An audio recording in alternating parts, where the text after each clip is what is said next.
Everybody, welcome to our live stream, our monthly live stream with the Thought Leader Brand Club. My name is Bobby Umar. I'm here with Niraj and Michelle. They'll introduce themselves in a second, but if you're here and you see us and you're part of this conversation, we encourage you to comment below. Let us know where you're chiming in from, because we are global. I'm in Canada, someone else in the US or UK, the other one's in Australia. So that's, I think, to me, very, very epic.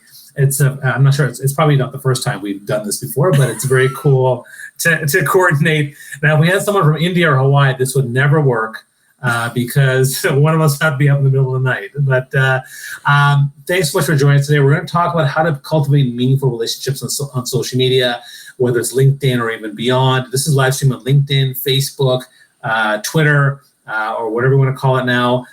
Everywhere. So we encourage you to be part of the conversation and ask questions. But I'm going to start with my wonderful guests. Let's start with the person from the future. Michelle, please introduce yourself. And maybe let's start with how did our relationship develop? I mean, maybe let's talk about that in terms of the three of us. So why don't you start with that? Yeah, good morning from a sunny, glorious Sydney day. It's the, early spring and it already feels like the middle of summer. So it's going to be a bit of fun. So good morning to everybody around my part of the world that's up early. It's really great to be here, Bobby. And, when you think about how we made relationships, I don't know about you guys, but when I'm on LinkedIn, at some point people become close friends and you forget where you met them. And so I think, Bobby, you and I were like a clubhouse thing. Niraj, I think you just ended up in my orbit. And if it's something other than that, that's what I love about LinkedIn, is that at some point, it's not just, oh, I connected here. It's, oh, we're friends and it feels like we've been friends for ages. And I don't know if that's how things are for you guys. But for me, that's my favorite part of LinkedIn, when we go from just, hey, we're connected, to, hey, like Niraj is one of the biggest supporters when I launch my books. He's always front and center, first in line. Bobby, Clubhouse days, you were a huge supporter with all things thought leadership. So for me, it's just, I love when it goes from connection to friend and you forget where it happened. Yeah, I think, and just going back to our relationship, I think number one, we met on Clubhouse, and during that time, had a lot of deep relationships and deep conversations. I think went a long way. So I think that's kind of where it happened. And then I think for the other thing that happened was, we started doing rooms together. So that's where I got to know you a little bit better. And then you and I actually had a personal call. So in terms of building a relationship, we built that up, and I realized how amazing you are, and that's kind of where my image of you stands today. There's nothing that's taken it off that incredible pedestal, and right back at you. Thank you. Even though you're so far away, it's amazing that I've connected with so many people from around the world. So that's thanks so much for your introduction, and let's go to Niraj. And I also don't know where we connected, whether it was Clubhouse or LinkedIn or both, but I'd love to introduce yourself, and then maybe you can share a bit about how connections have built for you. That's okay. I am known for being boringly efficient, so I checked before we actually had this meeting. So we met on Clubhouse. When I started Clubhouse, it was early 2021, and my LinkedIn career hadn't taken off in the big way that it did. So I was following people like you and Ariel Lee and Liam Dermody and Leah Turner, and just being in awe of them. But also, because we were in lockdown, I couldn't speak. I wasn't being hired to speak. So I used Clubhouse as a way to kind of practice my speaking skills 6 days a week. And that was the best decision I made, because it meant when I finally did get paid, I was ready for it, Michelle came across my orbit in LinkedIn. And again, this is the beauty of LinkedIn, but also the beauty of building relationships. The fact she's in Australia, whenever we communicate, usually by voice notes, it's like she's next door to me. You would never think she's miles away on the other side of the world, because when I talk to her, voice notes is a very personal way of communicating with people, and one that I always recommend people do, because your personality, your tone, everything comes across so much better on a voice note or a video. And I bought her first book, which I really liked, and I bought her second book because she went from being somebody I really liked to being somebody I just wanted to see succeed. And that's a nice transition to have in a relationship, when it just goes from supporting him because they're a colleague to supporting him, thinking, I really hope she gets #1 on Amazon, and I really hope people love this book. And that's the kind of relationship I have with her.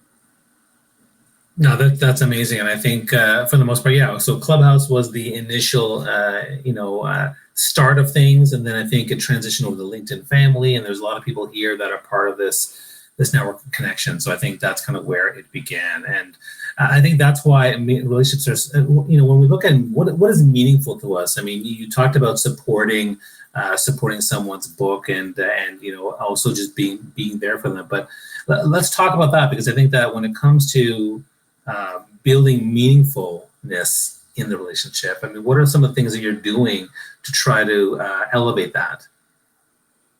Michelle, far away.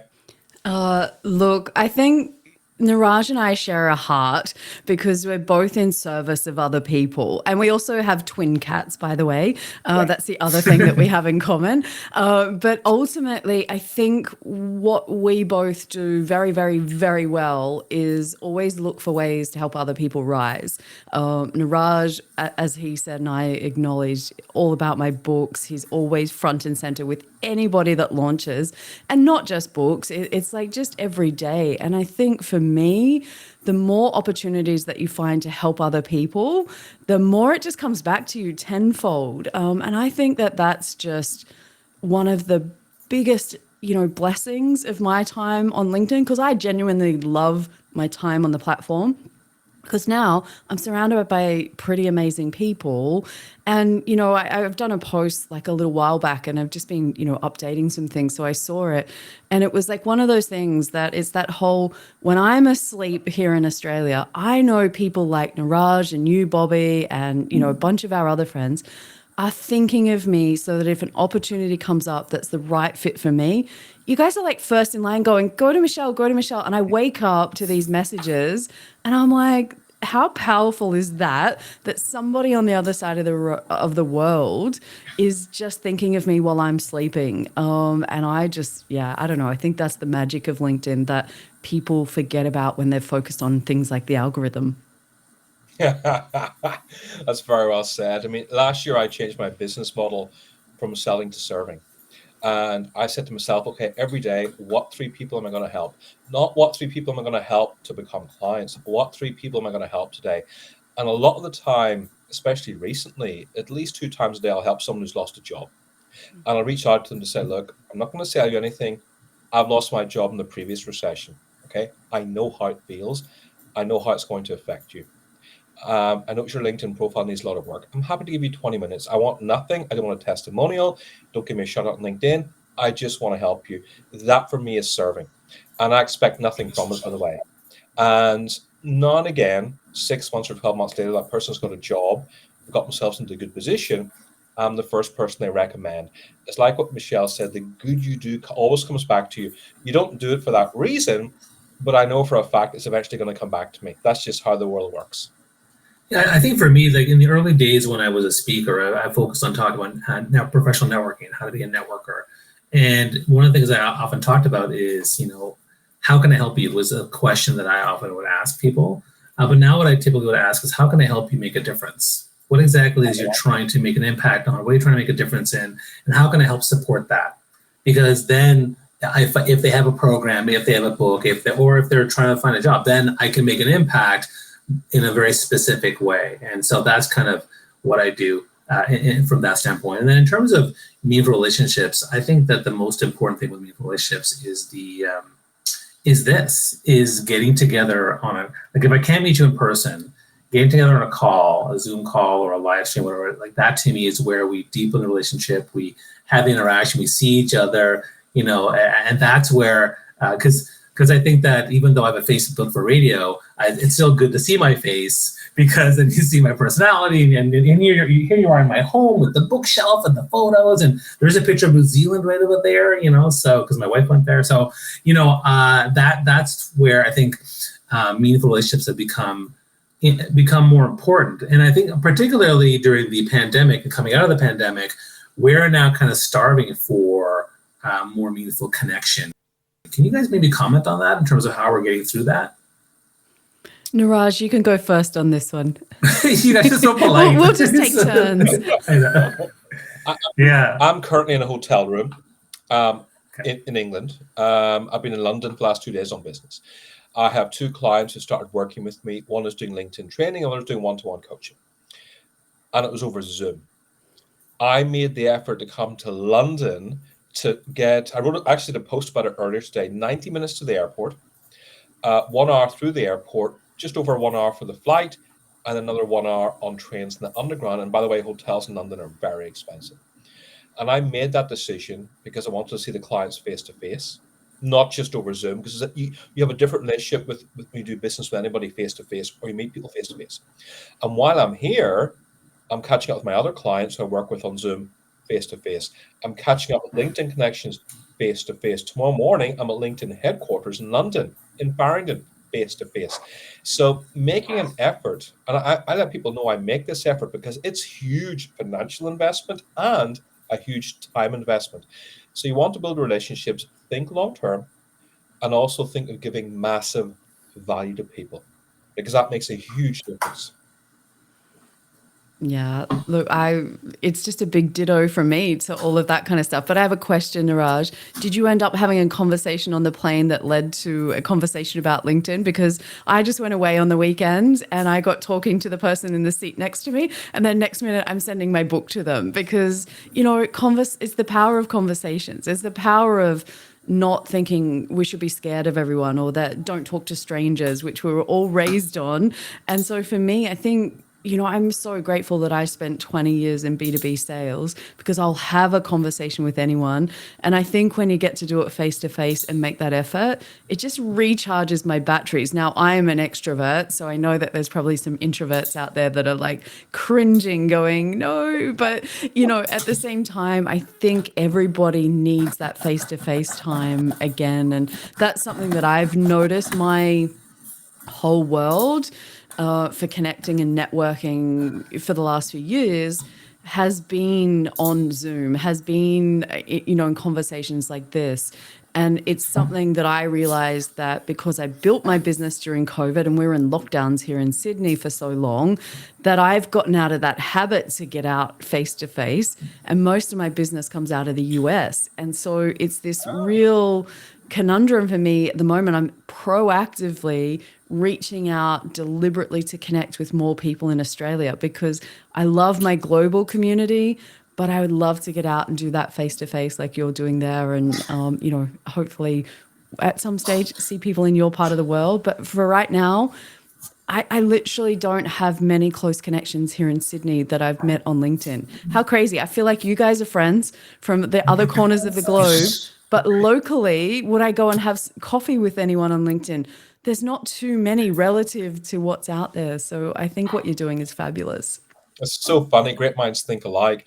My clients are worldwide. They're London, Europe, and North America. And locally, I know people in Northern Ireland, but I want to do more business locally because people here don't use LinkedIn properly. The word sales makes them cringe. It makes them deeply uncomfortable. And a lot of people here openly admit they just make it up as they go along. They'd rather make it up as they go along than spend money learning how to use LinkedIn. I mean, really, it's that bad. So, I do make a lot of effort locally to try to educate people, but it's not just about educating people. They have to want to learn as well. And what I find locally in Northern Ireland, a lot of people stay local and work local.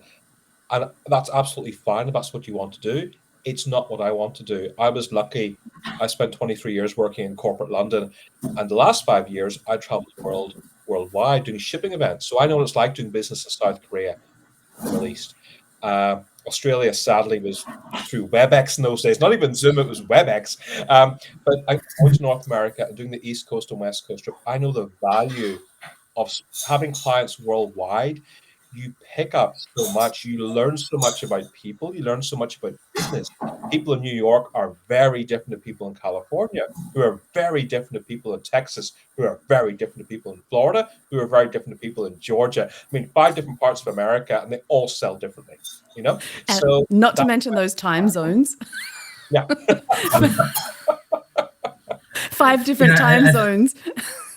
Oh yeah, the time. Yeah, well, yeah. Canada's a very big country too, so we have lots of time zones. So it gets to be an interesting thing. I want to mention that during the pandemic, I became a bit of a recluse. I was before the pandemic. I was a flaming extrovert, 100% extrovert according to Myers-Briggs. And when I came out of it, I actually had a hard time. I wasn't as good. I wasn't as extrovert as I used to be. And I remember visiting. We went to Vancouver to visit my in-laws for the first time in 2 years. and I was visiting a bunch of friends. And after a while, I kind of was exhausted on my mother-in-law's sofa, and my wife's like, "What's wrong?" I'm like, "I don't know, I'm just tired from all this visiting." And she's like, "This is what it's like for us introverts. Now you get it." And I'm like, "Oh, is that what that is? Okay." Like, so I guess my question is, I mean, have you felt that way in terms of in getting back to things, or like how's that? Because I also agree, I don't have very many people in Toronto that I hang out with on a regular basis. I saw my best friend. I saw her the first time in 4 months when we went to a movie together. But generally speaking, I'm usually on these calls, or I'm on the calls with the TLB Brand Club, or I'm on calls with the LinkedIn Mastery rooms. Like that's what those are my friends. And so, I think I'm still struggling to get back into the real world and doing more of those connections. I'm 100% that. So I actually found it really weird. So as I said, 20 years in B2B sales. So I was the person that was out and about visiting people face to face. That was my role. 5 days a week, 9 to 5, get out there and see as many people as possible. And I loved it. And then the biggest risk that I identified when I set up my own business was that I would get lonely. Like that, we looked at all the pros, huge list of pros. And then the one really big con was that I would freak out being home alone and not working with other people. And it was hard. I'm not going to lie. That's why I ended up with the COVID cat, because I was like, I can't sit at home by myself and do this. Like I'm going crazy. But then after a while, I got used to it. And then I remember being invited to an event that was out. And I've never, ever, ever suffered, like, I'm going to call it anxiety because I don't even have a name for it. My stomach was turning. I was like, freaking out, going, oh my God, I'm going out. I'm going to meet people. How do I do this? I can't remember. What will they think of me? Oh my God, what will I wear? Like, and my brain went into a place that I was really not familiar with, and it was not comfortable. And I was like, I don't know if I can do this. Like I was literally thinking about not going out to the event. As it turns out, I went and it was fine. But yeah, that anxiety before I went the first time, it was yuck.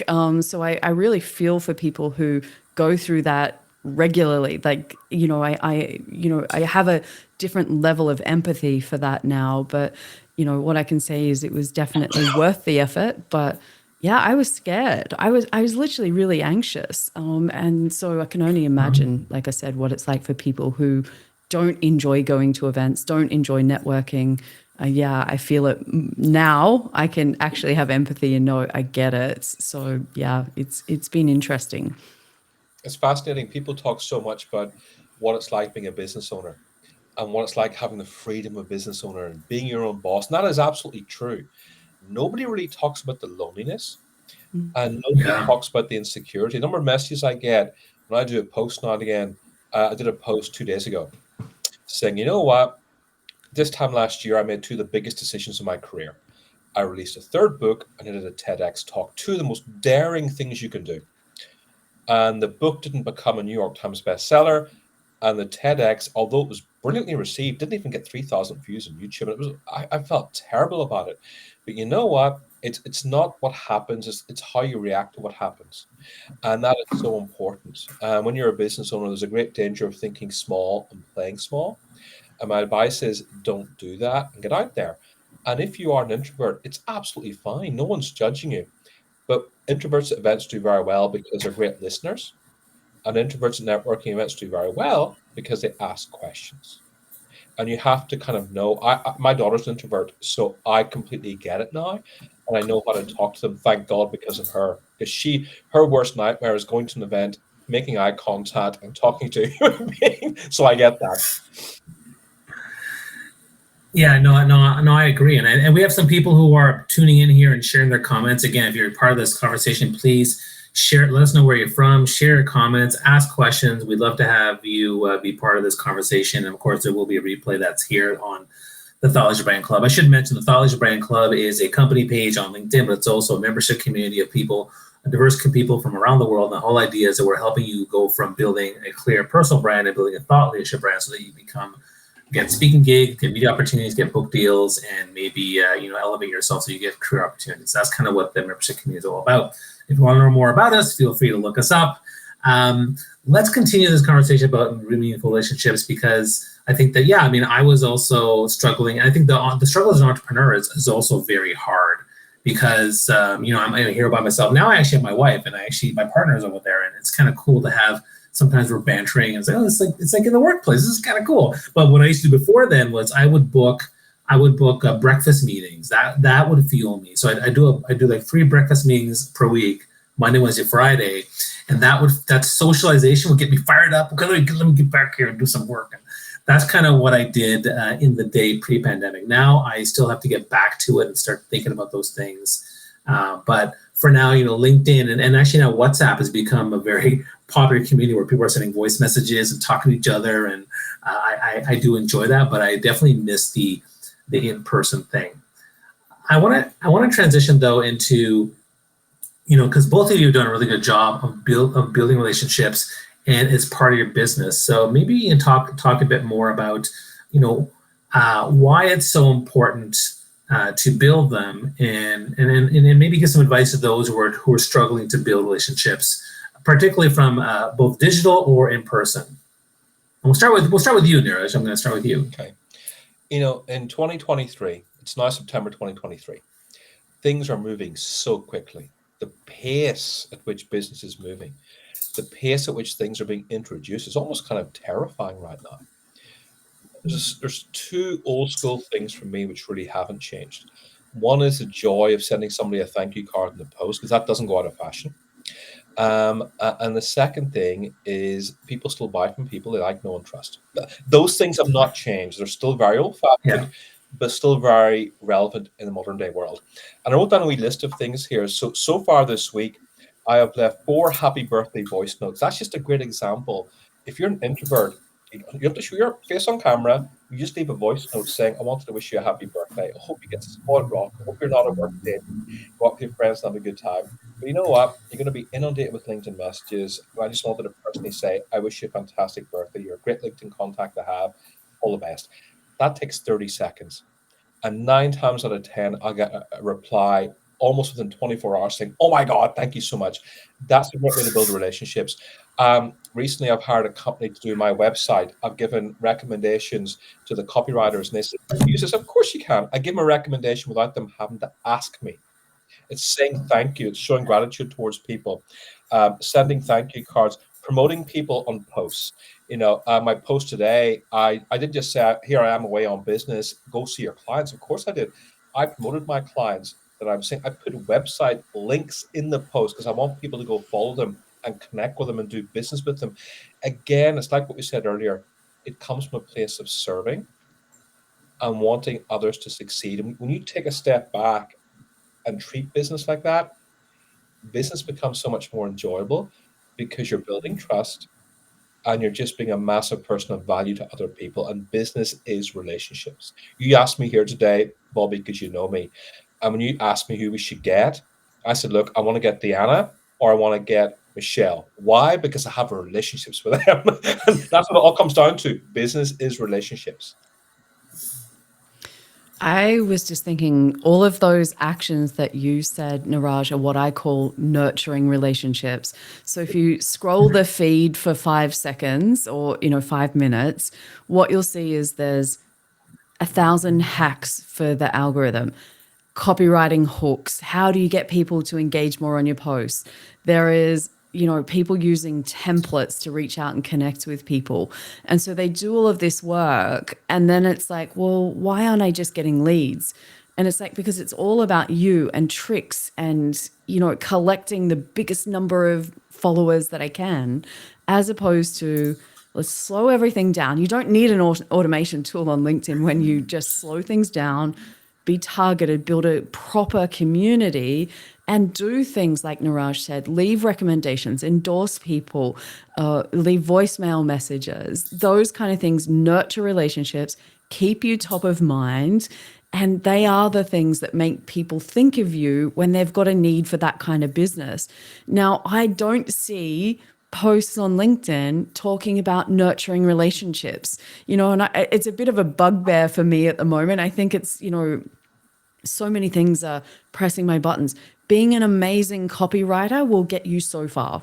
It's great if you're an actual copywriter, go for it, show off your skills, But if I see another post that says, here's how you can reverse engineer, insert influencers, hook lines, I am going to go like just so crazy. You're going to see me like, I'm going to go off brand. The goodness is going out the window and I'm just going to be like, oh, because like the outcome is I talk to people every day, and I'm sure both of you do too.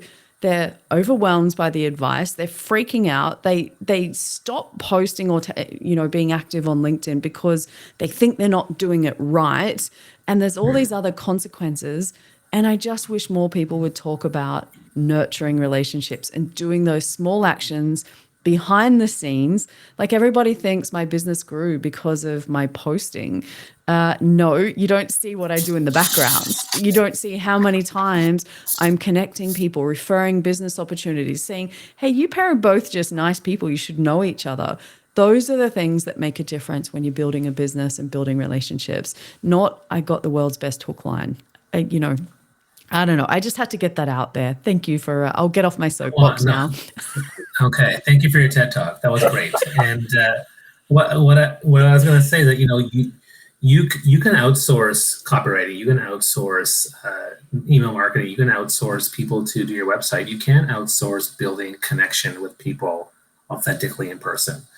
Someone else can't do that for me. I do it myself. And that's why it's so important to invest in that to make it, because, and one of the things I believe in is every person's a bridge to someone or something else. You never know if you don't actually build those bridges, they can lead to so many different things. And that's why investing in relationships, and that's why when I first started as a speaker, now almost 19 years ago, the first thing I talked about was networking and building those relationships in person as well as online. And I think that it's still there. Like it helps our business, it helps our career, it helps our brand, even helps in our personal relationships. Because when I focus on being a better connector, a better supporter, or to your point, being a better service, that helps everywhere.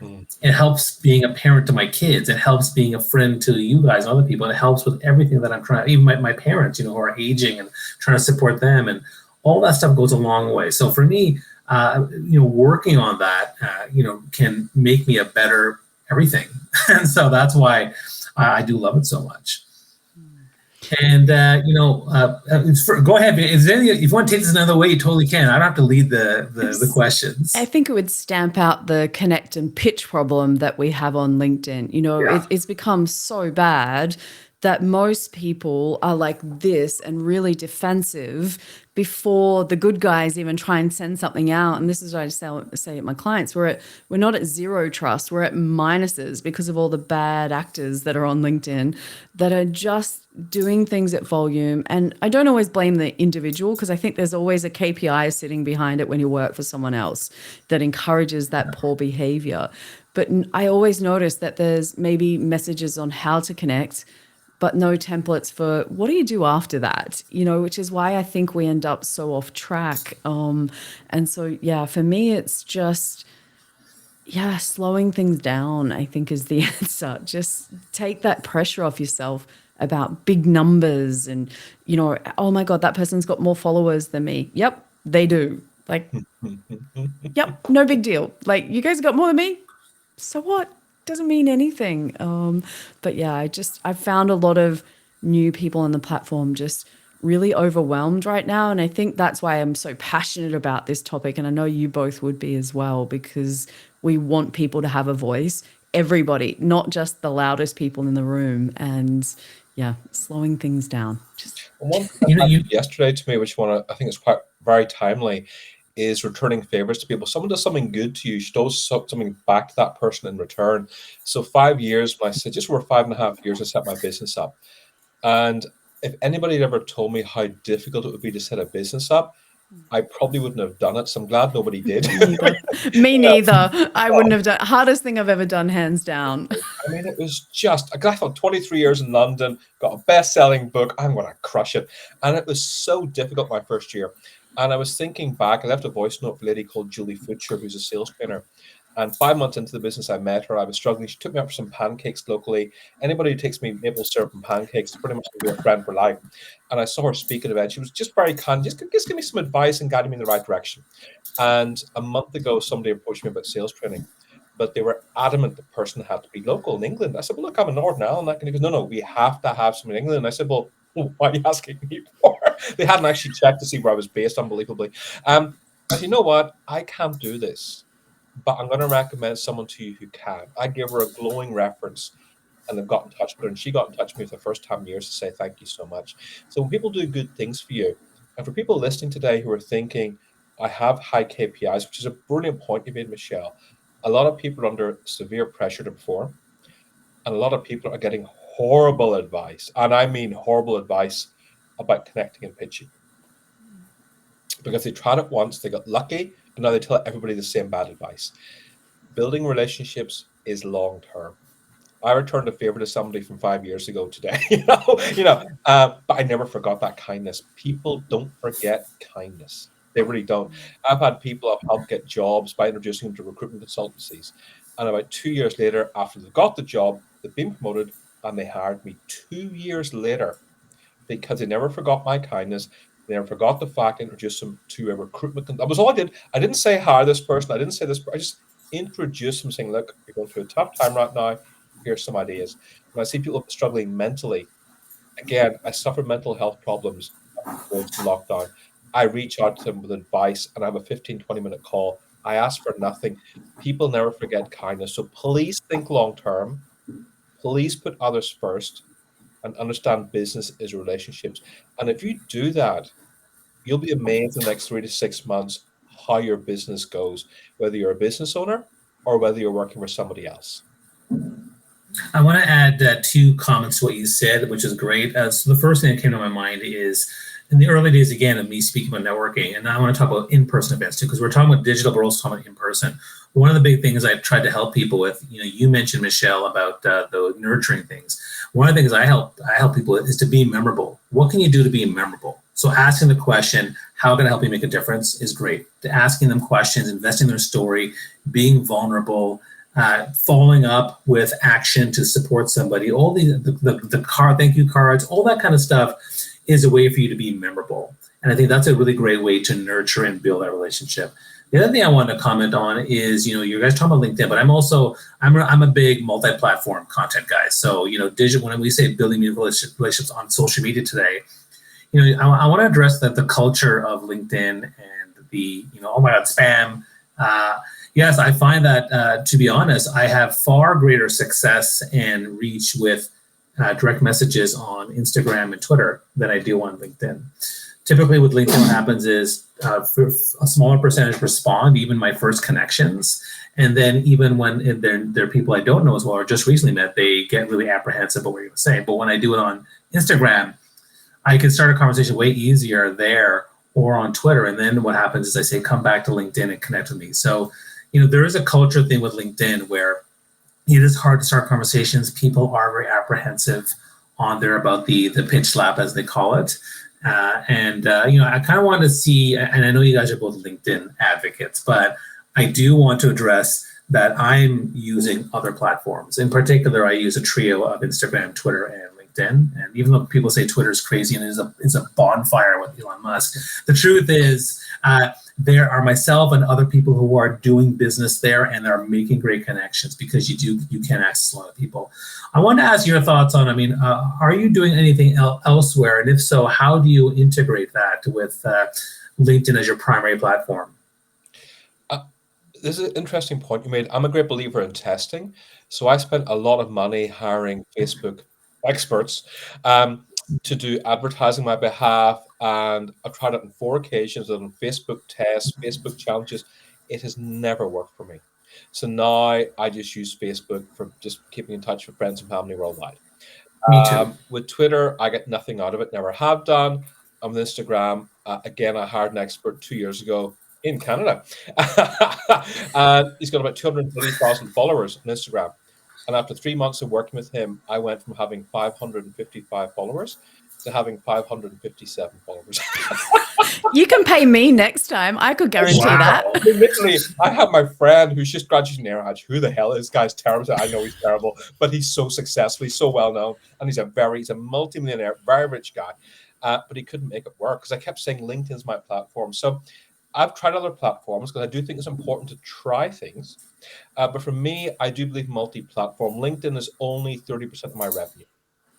The rest of my business comes from speaking at events, which is very important. My newsletter, which is very important. My books, I'll get inquiries now and again.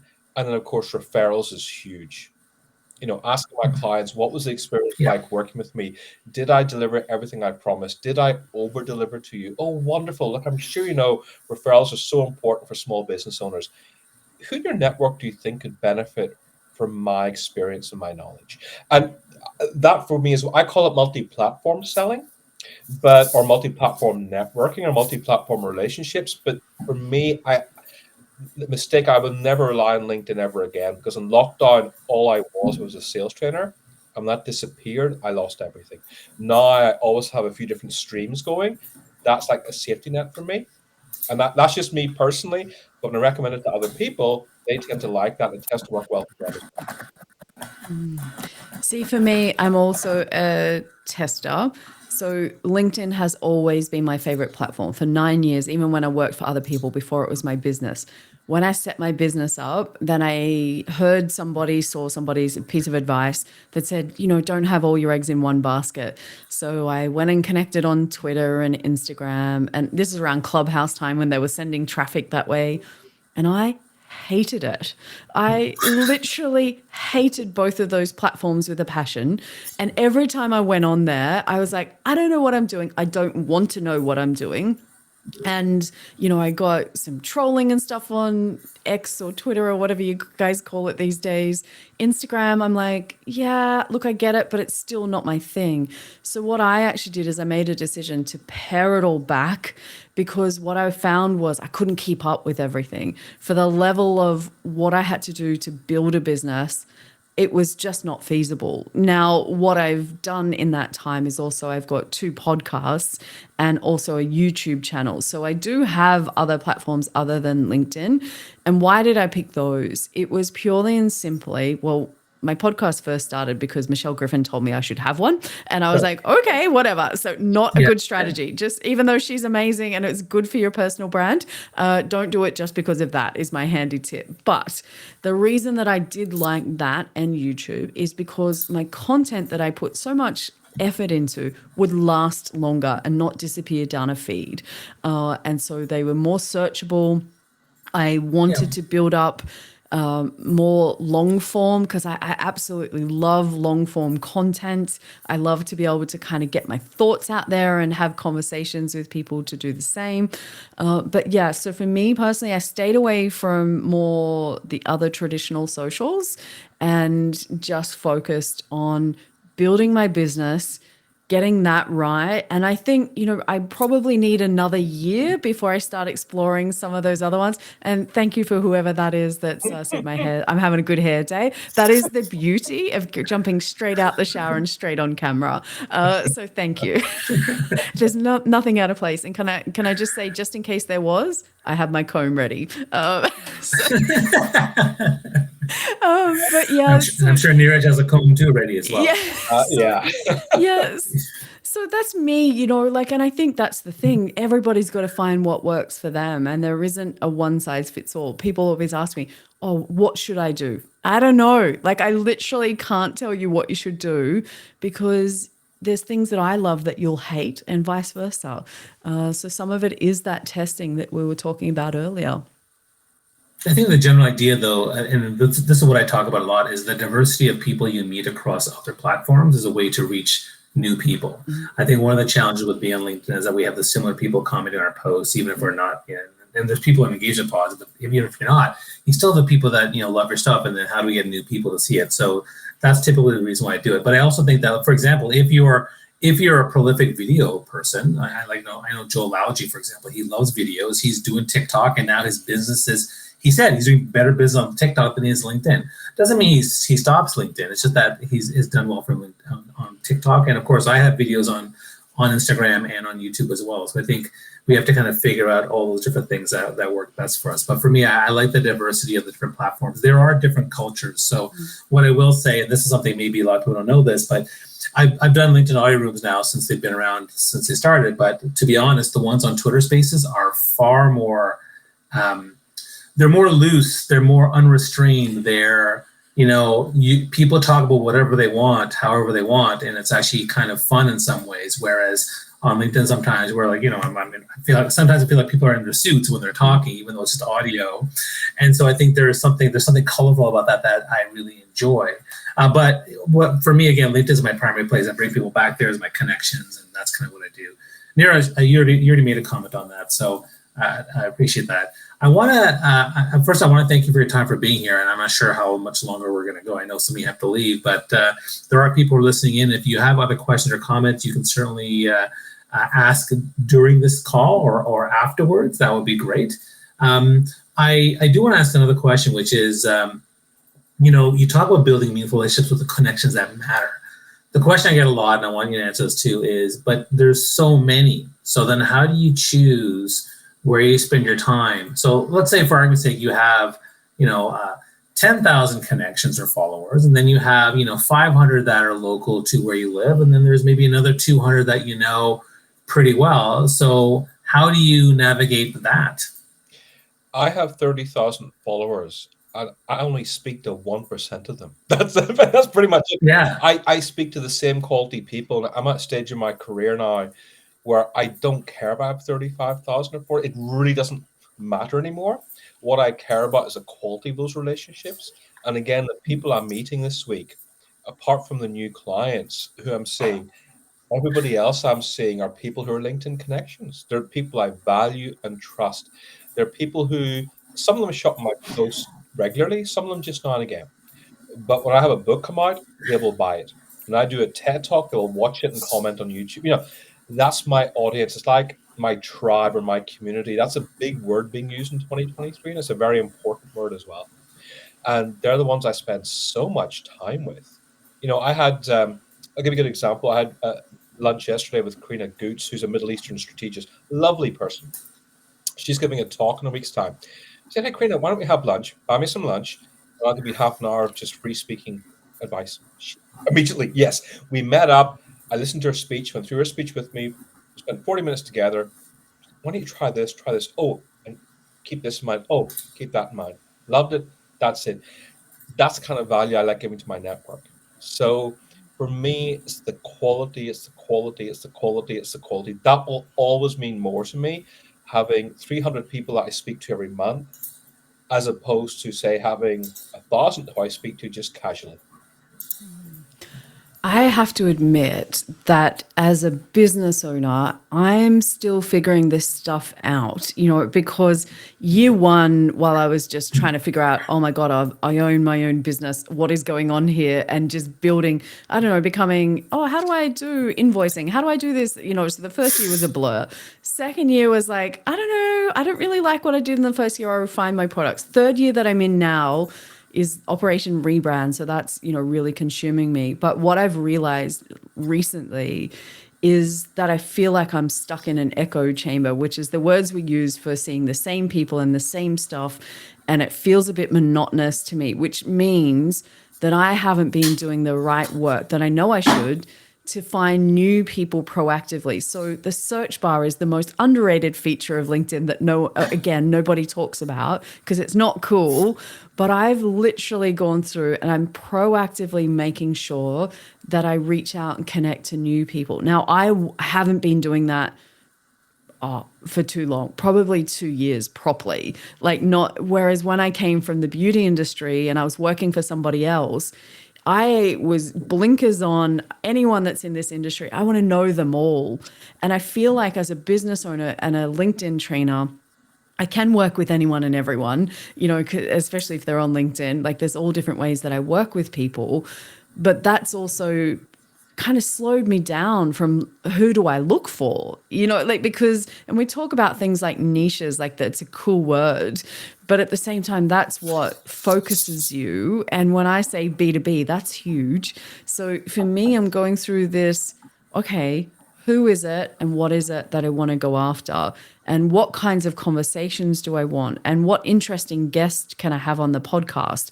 And different conversations, and making myself put the time aside to make that happen, which, hands up, it's just something that fell down the priority list while everything else was going on. But yeah, I'm kind of looking forward to, sometimes you just over time, you move into a different circle, and those circles are amazing for that, reason, season, lifetime. I think that's what happens on LinkedIn. One day you're kind of in one circle and the next minute it's in another circle. And I love that because you never lose the original one, but you maybe just don't hang out with them as much. And so, yeah, I'm having an interesting kind of time on LinkedIn myself, where I'm just going back to probably what my B2B sales career taught me, is being proactive, going out looking for what I want, being targeted. And yeah, I'm looking forward to, I won't see the results of this work for probably 3 months until people start to get to know me more. So right now it feels a bit like, is this a useful, way that I should be using my time? But yeah, I'll let you guys know in a few months. Well, I'll tell you what I do, which is, I look at the amount of time I have, the connections I have. And so there's a certain amount that I allocate for targeted business, right? So there's people that may be good leads where I want to nurture those things, and I have those. But then I also have other connections that there's different groups. There's a group that I want to learn from. So those are people that I network with as well. There's another group that that when they're actually commenting or responding, I'm very responsive. So when people are responsive, yes, I definitely say that. When that's a priority. If someone sends me a DM, I'll respond to that right away. So that can be something as well. And the other group is actually the ones that nurture me, that support me, my community. So because you can't ignore any of those, you have to keep learning and having that support community. So what I do is I allocate my time for all the different things, because you have to be mindful of that. I can't be always on business. I can't always just be with my besties and not building my business. So what I do is I kind of allocate the time for those different things. And then of course the other 20% is for when people just show up out of nowhere. And then the last thing, of course, is your friends and family. I mean, obviously you want to spend time off the platforms. To me, like, the biggest advice I can give every single one of you is that while social media is an amazing way to amplify your reach and amplify your connections and build some really great ways to connect with people, being offline and going out there is completely something that people don't understand. And I'm a huge parenting advocate. My kids are 12 and 15, and they don't have a smartphone, and all their friends do. Wow. And it's a big thing that I've been advocating for, because I've read the science, I've read the data. It's really, really bad, and not just for the grown-ups. So if kids, imagine how kids can handle this stuff. So for me, I'm very, and I see people on LinkedIn and other platforms on all weekends, like, guys, go take a walk, man. So I would say that if you want to cultivate meaningful relationships, cultivate a really meaningful relationship with yourself by getting offline, going to nature, talking to people, and just hanging out. That to me is so, so important. I think I should just say that. That's a really important to say. I only post 4 days a week on LinkedIn.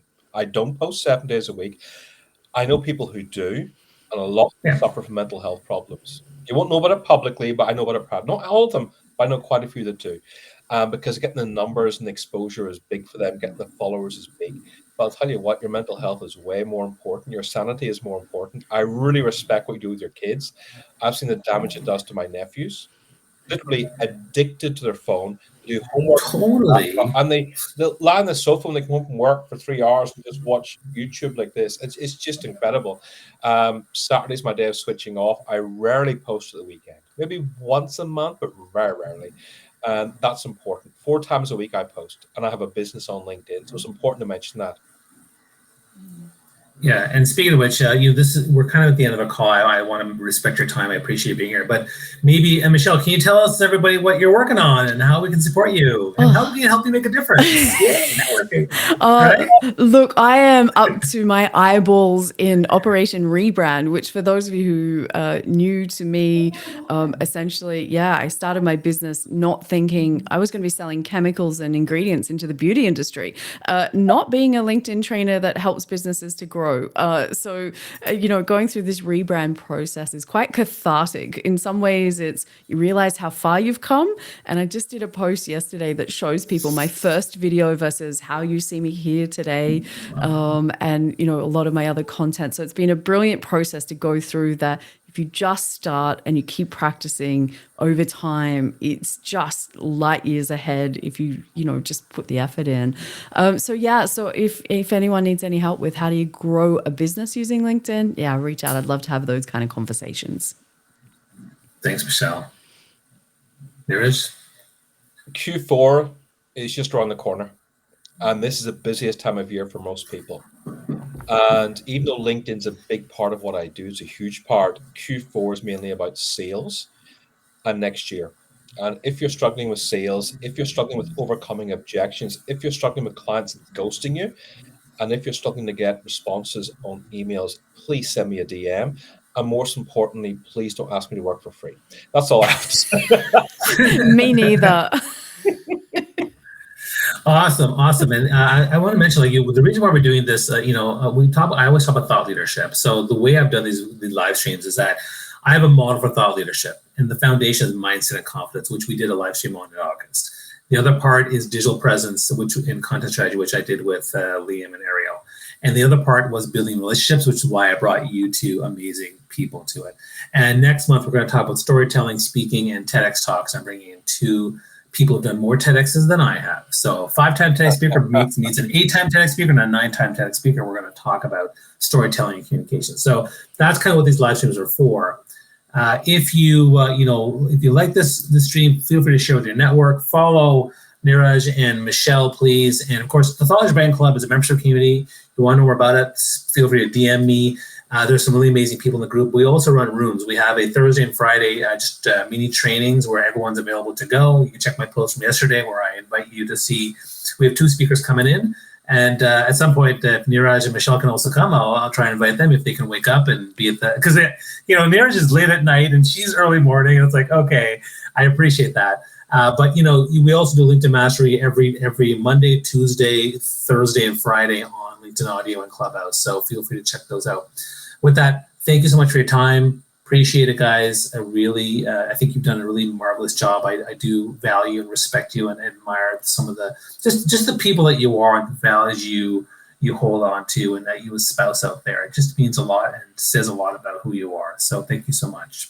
Thank you so much, Right Bobby. back at you. Awesome, guys. So take care, everybody. So long. We'll see you soon. All of our best.